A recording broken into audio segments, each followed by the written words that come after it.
आम आदमी पार्टी में दो नए साथी जुड़ रहे हैं। राजन सुशांत जी हिमाचल प्रदेश से सांसद रहे हैं, अभी हैं अभी हिमाचल प्रदेश में भारतीय जनता पार्टी से, और कांगड़ा सीट से अभी बीजेपी के सांसद हैं। राजन सुशांत जी वहाँ बीजेपी में रहे हैं, बीजेपी से इनकी लंबी लड़ाई रही। वहाँ पे जब हिमाचल प्रदेश में धूमल सरकार थी तो उसके खिलाफ इन्होंने लंबी लड़ाई लड़ी थी, वहाँ के भ्रष्टाचार के खिलाफ। वहाँ अनशन पे भी बैठे थे, और जिस वक्त जन लोकपाल के लिए मूवमेंट चल रहा था देश में, तो इन्होंने हिमाचल प्रदेश में लोकपाल के लिए मूवमेंट चलाया था। राजन सुशांत जी आज आम आदमी पार्टी में शामिल हो रहे हैं, और इसी के साथ भोजपुरी फिल्मों की अभिनेत्री हैं रानी जी, वो भी अब आम आदमी पार्टी ज्वाइन कर रही हैं आज।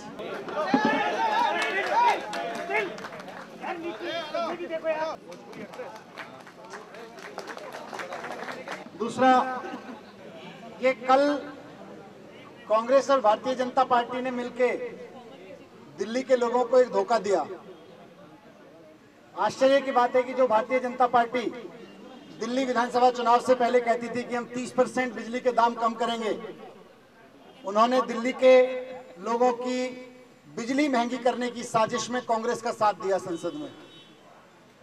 जब हम दिल्ली में बिजली सस्ती करने की बात कर रहे हैं तो हम कह रहे हैं कि सीएजी का ऑडिट होना चाहिए। दिल्ली कंपनियां शीला दीक्षित से मिली हुई थी, बिजली कंपनियां, और उसमें भ्रष्टाचार था।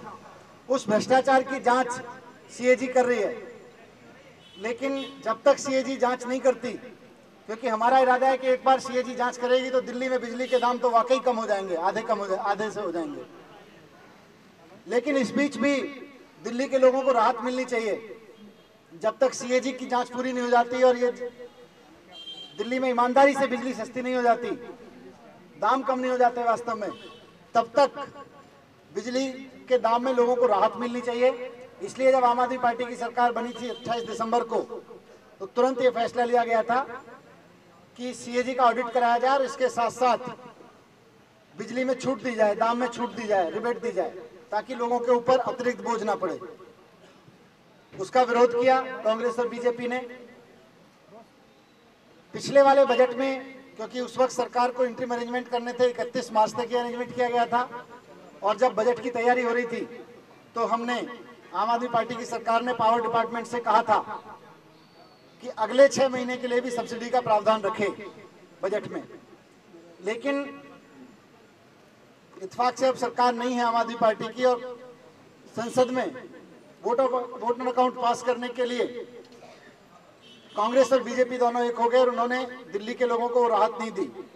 जबकि हमारे लिए शॉकिंग ये है कि बीजेपी तो कहती रही थी कि भ्रष्टाचार है, बिजली कंपनियों में घोटाला है, बिजली के दाम ज्यादा बढ़ाए गए हैं, उनके हिसाब से 30% कम करना था उनको।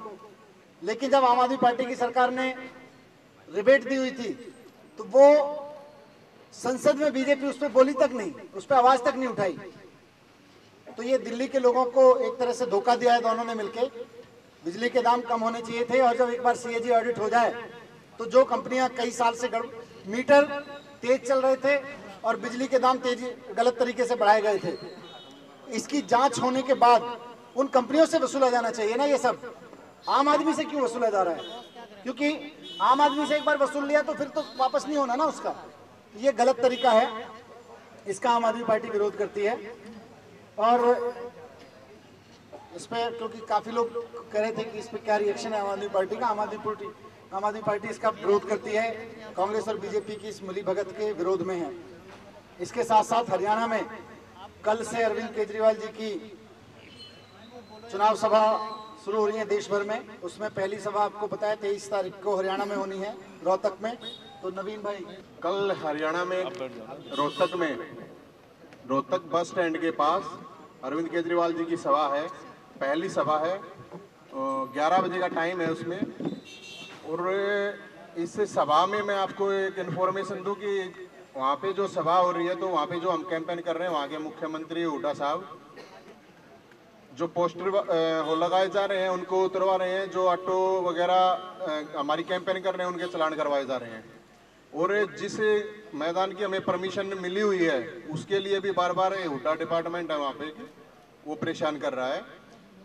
जिन स्कूलों की बसें आने वाली हैं लोगों को लेके, उन स्कूलों को नोटिस भेजे जा रहे हैं। तो हमारी जो सभा है कल की, तो ज़्यादा से ज़्यादा लोग उसमें पहुंचेंगे। ये झाड़ू यात्रा, जो झाड़ू चलाओ बेईमान भगाओ यात्रा जो पूरे हरियाणा में चली थी, तो उस पूरे हरियाणा के लोग जो इस यात्रा में शामिल हुए थे और जो इस हरियाणा में जो भ्रष्ट व्यवस्था उसके बदलाव के लिए वहाँ पे लोग एकत्रित होंगे 11 बजे नया बस स्टैंड रोहतक। दूसरा, अभी सूचना मिली हमें रात को, मुख्यमंत्री हुड्डा ने जींद के उचाना में किसान वहां पे धरने पे बैठे थे स्वामीनाथन आयोग की रिपोर्ट लागू करने के लिए। उनके ऊपर रात को ट्रक चढ़वा दिए गए, 4-5 लोग उसमें घायल हैं और करीब 40 किसानों को गिरफ्तार कर लिया गया है। ये मुख्यमंत्री हुड्डा ने, ये कल की बात है जी। नहीं, हम बता रहे हैं ना आपको, वो स्वामीनाथन आयोग की रिपोर्ट के लिए वहां पे बैठे थे मैडम। नहीं, पुलिस ने, पुलिस मैडम पुलिस बोल रहे हैं, और पुलिस तो हुड्डा के अंडर में आती है। पुलिस के नहीं, अरे वो स्वामीनाथन आयोग की रिपोर्ट के लिए वहां पे बैठे थे। वो पिछले 15 दिन से वहां पे बैठे, उनको जबरदस्ती उठवा के रात को अरेस्ट कर लिया गया है। पुलिस ने वहां लठ चलाए हैं, पुलिस की जो वहां पे गाड़ियां थी उनसे वहां पे चोट लगी है उनको, हम वो बता रहे हैं आपको। कल क्या कहा, खाप के लोगों को भी आपने इनविटेशन किया है? चंडीगढ़ में आपने ये कहा था कि खाप के लोगों को भी बुलाया गया है आपकी रैली में। नहीं, हमने ये कहा था कि जो भी सामाजिक संगठन अलग अलग अपनी जगह पे संघर्ष कर रहे हैं और जो समाज के लिए काम कर रहे हैं, उन सबको निमंत्रण किया है। चाहे वो कोई भी सोशल ग्रुप है, एनजीओ है, कोई भी ग्रुप है, सबको इन्विटेशन, हमें किसी ने पर्सनली हम किसी को इन्विटेशन दे के नहीं आए, हमने हर आदमी को निमंत्रण भेजा है। आपके लोग भी होंगे? बिजली का वो खाप के लोगों के ऊपर डिपेंड है कि वो आते हैं। बिजली का सर, बिजली का पीसी अरविंद जी ने की थी, उसमें उन्होंने कहा था कि 31 मार्च तक का प्रावधान किया है और इसके बाद बगैर कोई आगे फैसला लिए सरकार ने इस्तीफा दे दिया। तो इंतजाम तो आप लोगों ने नहीं किया, ऐसे में सरकार नहीं, हम तो इंतजाम कर का फैसला कैसे कर सकती है? तो आप प्रपोजल भेजते ना, जो हमने तो प्रपोजल तैयार कराया था ना, जो पावर मिनिस्ट्री है। पावर मिनिस्ट्री जब अपना वोट, हम लोग अपना बजट प्रपोजल लेके आते हैं तो उसमें लेके आते हैं ना, लेकिन जो हम उससे पहले कैसे कर लेंगे? हमने तो पावर मिनिस्ट्री से तैयार कराया था। पावर मिनिस्ट्री से हमने सितंबर तक के लिए अगले बजट के लिए प्रावधान रखवाया था, क्योंकि उसके जो हर एक मिनिस्ट्री से प्रपोजल आता है उसमें पावर मिनिस्ट्री का प्रपोजल आ रहा था। उसमें 6 महीने तक के लिए सब्सिडी का था। मनीष जी, एक सवाल है, लोकसभा की दूसरी लिस्ट इसलिए नहीं आ रही है आपकी क्योंकि मतभेद ज्यादा हो गए हैं, प्रदर्शन लोग बाहर कर रहे हैं कि जो मौजूदा विधायक है उनको टिकट न दिया जाए, ऐसा माना जाए कि दूसरी लिस्ट में मतभेद है? आप बता रहे हैं कि पूछ रहे हैं? नहीं, पूछ रहा हूँ। अच्छा, बाहर प्रदर्शन माना जाए, मुझे लगा कि आपने बताया मुझको। हाँ जी, ठीक है। देखिए, इससे ये पता चलता है कि आम आदमी पार्टी के टिकट की काफ़ी डिमांड है और आम आदमी पार्टी को लेके लोगों में इसका मतलब बहुत पॉजिटिव है। तभी लोगों को ज़्यादा लग रहा है हमें भी टिकट मिले, सबको टिकट मिले, तो ये तो अच्छी बात है।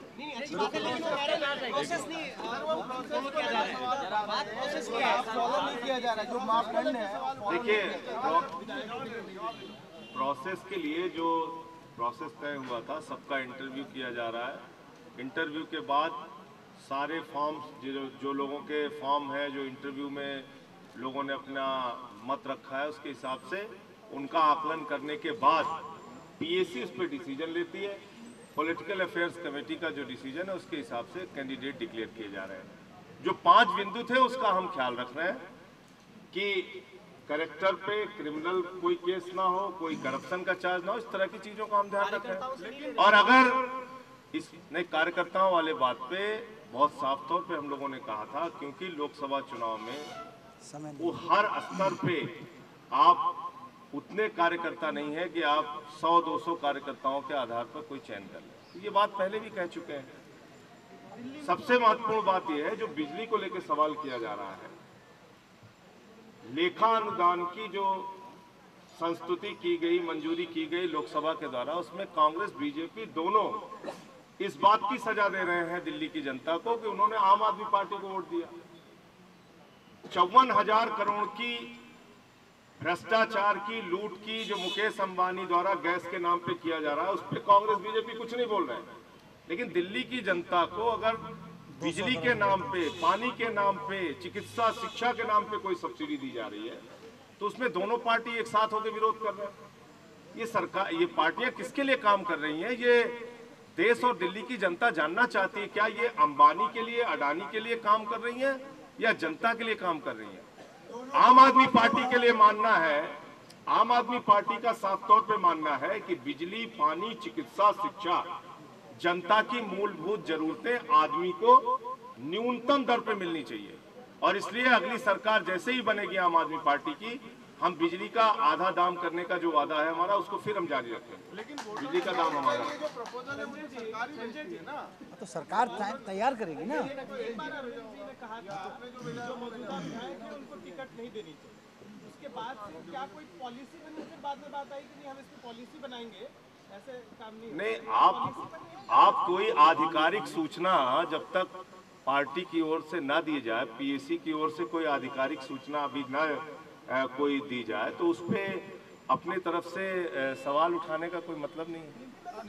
कोई लिस्ट जारी हुई क्या, मुझे जानकारी नहीं इस बात की। मैं ये कह रहा हूँ कि अगर कोई पॉलिसी में परिवर्तन होगा तो आपको सूचना दी जाएगी। अभी तक ऐसी कोई जानकारी नहीं। संजय जी, राजन जी से सवाल है मेरा, राजन जी से मैं सवाल करूंगा।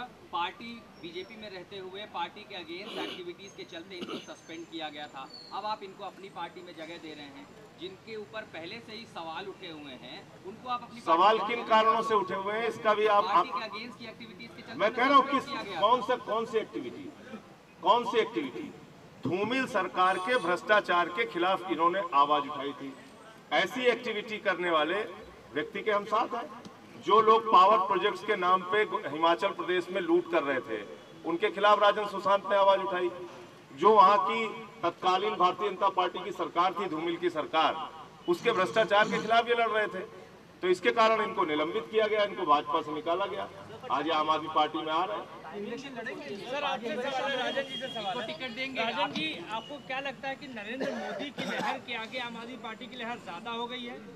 आपको लगता है ऐसा, इसलिए आप शामिल हुए? देखिए, मैं लहर की वजह से नहीं आया हूँ। मुझे लगता है कि देश को आज अगर भ्रष्टाचार के दलदल से मुक्त करा सकती है तो केवल एक ही आशा है, वो है आम आदमी पार्टी। और इसके जो नेता हैं, केजरीवाल जी, मनीष सिसोदिया जी, संजय जी, इस तरह के जो लोग हैं, वही देश को इस मैदान से निकाल सकते हैं। सुशांत जी, बीजेपी हिमाचल यूनिट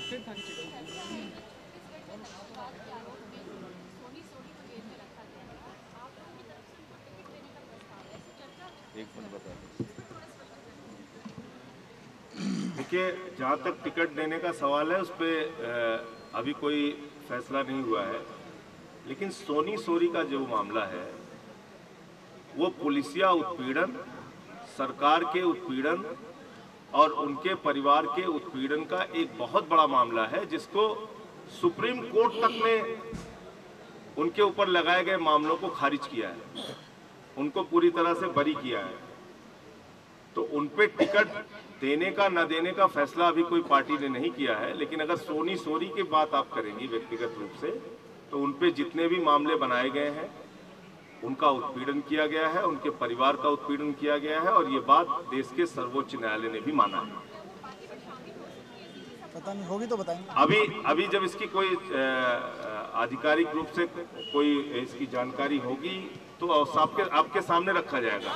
लेकिन सोनी सोरी के मामले के बारे में अगर आप पूछ रही हैं, तो सोनी सोरी के मामले में पार्टी का ये मानना है कि सोनी सोरी का उत्पीड़न छत्तीसगढ़ में हुआ है, उनके परिवार का उत्पीड़न हुआ है, जिसको देश की सर्वोच्च न्यायालय ने भी माना है और जिसके आधार पर उनको बरी किया गया।